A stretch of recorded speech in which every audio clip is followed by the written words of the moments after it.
It may seem a bit incongruous to have a service titled A Laugh and a Smile, followed by a memorial service,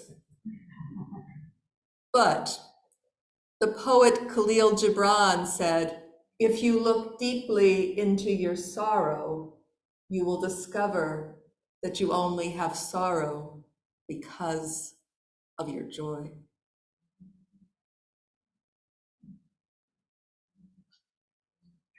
So perhaps it was serendipity, providence, kismet, whatever, but twice in the last week and a half, I woke up to the same piece playing on my radio from Witness History, a show on the BBC World Service. It was a piece on the first World Laughter Day. Did you know there was a World Laughter Day? I didn't. The first World Laughter Day was celebrated on January 11th, 1998 in Mumbai, India. The founder of the day was Dr. Madan Kataria. He had developed a practice he called laughter yoga in 1995. He had been reading studies on the benefits of laughter and decided he would form a laughter club. So he gathered a few people in the park, and they began by telling jokes. But that only lasted for 10 days because they ran out of jokes, and then some of the jokes turned out to be hurtful, and other jokes turned out to be vulgar. So that just didn't work. But Dr. Kataria did not give up on the idea. He knew that the body does not know if one is really happy or if one is simply acting happy. So he had a new idea. His clubs would fake laugh, incorporating laughing in with breathing exercises, laughter yoga. Laughing lowers blood pressure and boosts the immune system.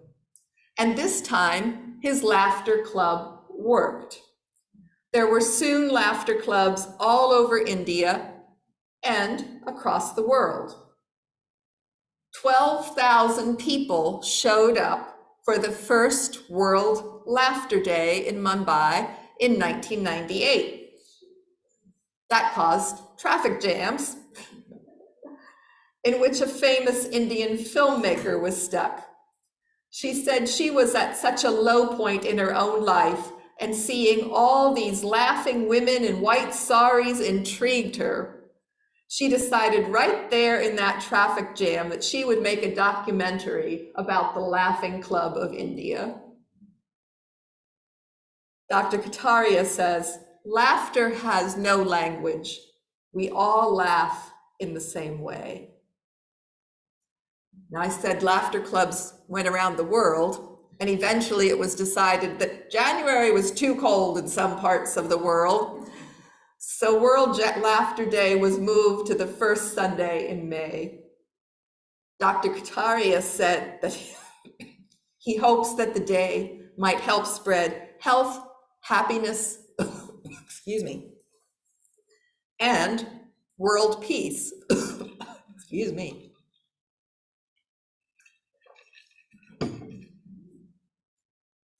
Now that's a pretty tall order.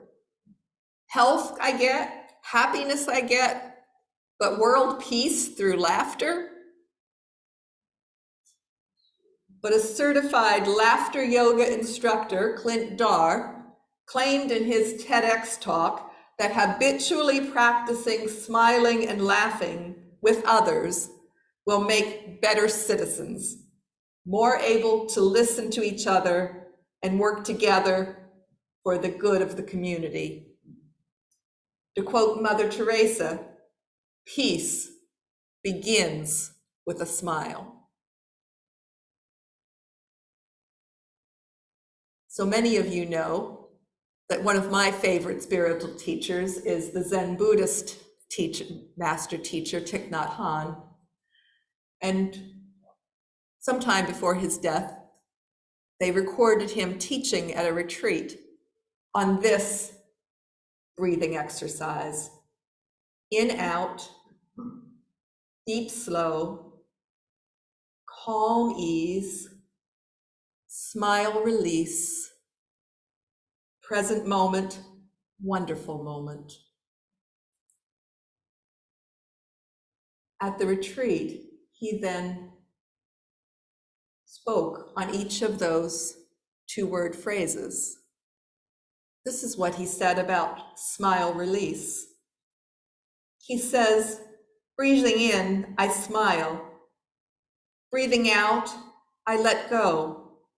I let go of my projects, of my worries about the future, of my regret concerning the past, because the present moment is so wonderful, and I am capable of touching the wonders of life in the present moment. Breathing in, I smile, and the smile has the capacity of releasing all the tensions that are left on your face and on your body. This is a smile of victory. This is a smile of loving kindness directed to your own body, your own feelings. And when you breathe out, you become a freer person. Release. Nothing is as important as your peace, as your stability, as your freedom. You cannot exchange these valuable things for anything else. Nothing is worth to exchange your peace, your well-being, your ease. So release here means you have become yourself. You are capable of releasing all your ideas, even your idea of happiness. Each of us is caught in our idea of happiness. We believe that we will be truly happy when such and such conditions are available. So we have an idea about happiness, and we don't know that very idea of happiness is the obstacle to our being happy. And if you are capable of releasing that idea of happiness, happiness will be born in you right away. Well, there's a young man who thinks that he can only be happy if he gets that degree, that diploma. There's another young person who says that, well, if he cannot get into that position, he cannot marry that person, then happiness will not be possible. So we set up conditions for our happiness, and we are caught in that idea. But happiness can come to us at any time if we are a free person. Why are you committed to only one idea of happiness?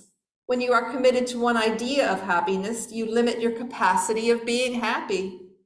And if you let go of the idea of happiness, then happiness can come from every direction. Now back to world peace. Thich Nhat Hanh continues, one country might be caught by one idea about happiness. The whole nation might think that unless we realize this 5-year program, unless we embrace this ideology and realize it, there will be no future for our country, our people. And maybe during 50 years or 70 years, we are caught by that idea of happiness. And we have created a lot of tragedy within our country, our people, just because we are caught in one idea about happiness. And maybe 50 years later, 70 years later, we find out that idea of happiness has been the obstacle for the happiness of the whole nation. So if you are lucky, you can release the idea. As individuals, we also commit that same kind of mistake. We invent an idea of happiness. We cling to it, and we say, unless I realize this, happiness will never be possible. That is why many of us cannot be happy. So releasing things, letting go of things is a very important practice. And among these things, the idea of happiness. Let us look deeply into our idea of happiness, and we might find out that it is exactly that idea of happiness that has prevented us from being happy. And this teaching is very clear in Buddhism. Breathing in, I smile. I know happiness is possible at any moment. The wonders of life are available at any moment. I can touch them. I can be happy without any condition. And that is why, breathing out, I can release. Smile, release. Not this congregation will be happy when we have X number of members. Not this congregation will be happy when X amount of pledges are made. This congregation does not need to wait to be happy until you have a full-time minister of your own, or you have X amount of money in an endowment. Happiness can be here now. Smile for yourself, laugh for yourself, give that smile to another, share that laughter with another. Andrew Tarvin, who describes himself as the world's first humor engineer, basically a consultant for business, who tells you that you need to be happier.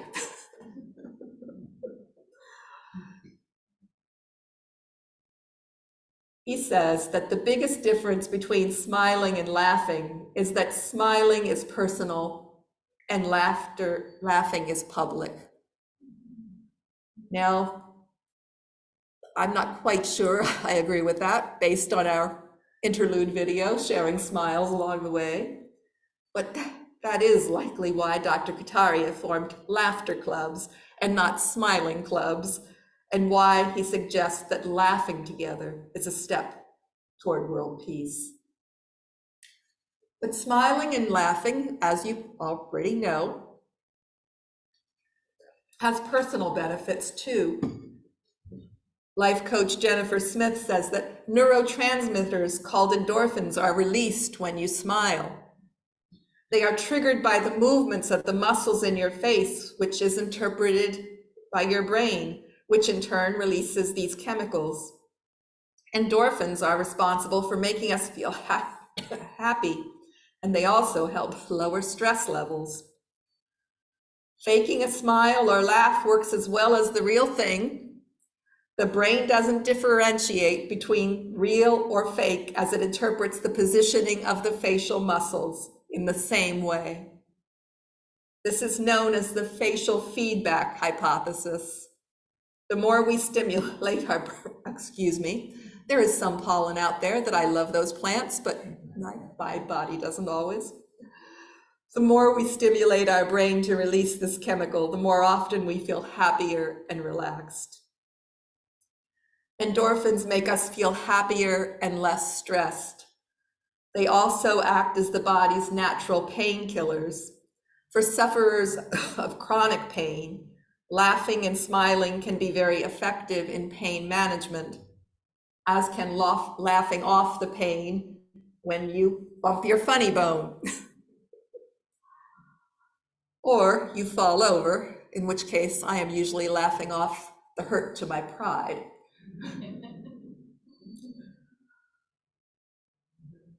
While the release of endorphins is increased, the stress hormone cortisol is reduced. Cortisol is more active when we feel stressed or anxious and contributes to the unpleasant feelings we experience. And by lowering it, we can reduce those negative feelings. Laughing expands the lungs, stretches the muscles in the body, and stimulates homeostasis. This exercises the body, replenishing the cells from a lung full of oxygen and gaining all the benefits of exercising the body. Laughter yoga. A good laugh can be an effective way to release emotions. A good laugh can help you release emotions, especially those emotions that you might bottle up inside. Everything looks a little better after a good laugh, and life can be seen from a more positive perspective. One of Smith's suggestions is to spend time with friends and family that make you feel happy. Surrounding yourself with happy, fun-loving, optimistic people will bring out your happy side, and their behavior will rub off on you as you subconsciously mimic their behavioral patterns.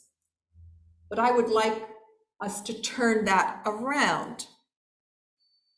Let's commit to being the friend or family member who is the happy, fun-loving, optimistic person who brings out the happy side in others.